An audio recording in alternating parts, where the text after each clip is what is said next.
مثلا یک کس بر شما میگه والا محمود یک عادت داشتم، کافرها را خوش داشتم، فوتبالرایش خوش میامد، امی کشتی های کجش خوش میامد، مچم چیرایشان خوش میامد، مقبولک هستن خوش میامدن، اینی کافرها خوش میامد، دریشیشان خوش میامد، ایش خوش میامد. حالا من چطور کنم؟ الله متعال میگه که الا الذين تابوا و اصلحوا و اعتصموا بالله، بغیر از کسای از عذاب سخت الله نجات پیدا میکنن که اول چی بکنن؟ توبه کنن. پس بگه یا الله اشتباه کردم، غلطی کردم، نمیفهمیدم، الله مرا معاف کنی. و اصلحوا، و خودشان خود صالح شدن، دیگرها را هم اصلاح کنن، بر دیگرها هم برسانن. فهمیدین یعنی یکی صالح هست، یکی مصلح. صالح است که خودش خوب آدم میباشه و مصلح هو است که دیگرها را چی میکنه؟ اصلاح میکنه.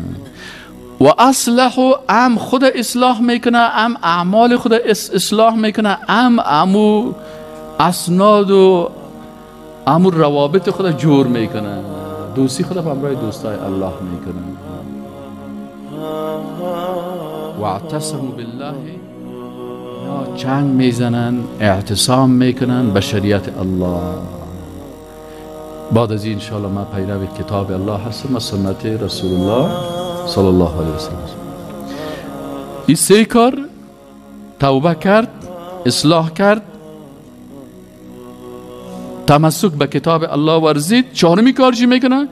و اخلصوا دینهم لله، دین خودم جور میکنه. از این دینه که هم دا کوم هم دا کوم، امیره میکنم اموره میکنم، ایره ترک میکنم. مثل که بابا کلانای لودی مردم از ما خود نگفته، یگان تا میگه بابا کلان لودی ما گفته که با 100 گروه آشنا باش، با خدا باش. بابا کلان از این بسیار لوده بوده، فهمیدی؟ از هر کس که بوده. چطور میتونی با 100 گروه آشنا باشی و با الله باشی؟ ها؟ این بعض ضرب المثل لودگی هست در کتاب ها دیگه. هر کسی که گفته لوده بوده. یک آدم خوب یافت نشد که ما، یک امامی یافت نشد کلش گلخنچی. شعرش هم که تحقیق کنی شعر شرکی میبرایه، ضرب المثلش هم که تحقیق کنی ضرب المثل لودگی میبرایه. اینه دیگه. باز دونم بسیار مردم مبتلا هست که 100 گروه مردم آشنا باش. ها؟ همرنگ جامعه باشه. برو قرار از زیر پل خو کو، همرنگ جامعه باش. الا الذين تابوا و اصلحوا و اعتصموا بالله و اخلصوا دینهم، دین خود خالص ساختن لله، خاص برای الله. یعنی شما که تفسیر قرآن میخوانین، زیاد کوشش کنین که در کتاب‌های تفسیر و در کتاب‌های شعر بسیاری اسرائیلیات میگن. اسرائیلیات چی از قصه های یهود و نصارا هست، قصه هایی است که تو را به کفر میکشانه. اخلصوا دینهم لله، اینی قصه های دروغی که یهود و نصارا جور کرده و در کتاب ها نشر کردن، اصل در کتاب الله و سنت رسول الله صلی الله علیه و سلم نداره. این قصه را قبول نکن. حال سر یوسف علیه السلام چقدر تومت ها کردن،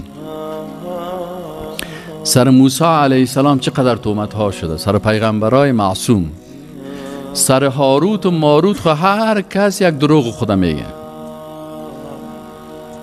2 ملائکه معصوم نیست.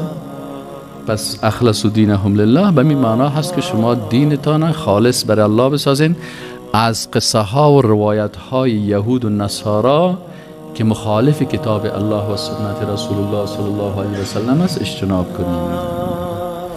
فاولئک مع المؤمنین، باز اینی مردمی که توبه کردن، اصلاح کردن، اعتصام به کتاب الله کردن و اخلاص خالص کردن دین خود از شائبه های یهود و نصارا، فاولئک مع المؤمنین، باز اینا همراه کی هستن؟ همراه مؤمنین هستن و همراه مؤمنین در روز آخرت حشر میشن.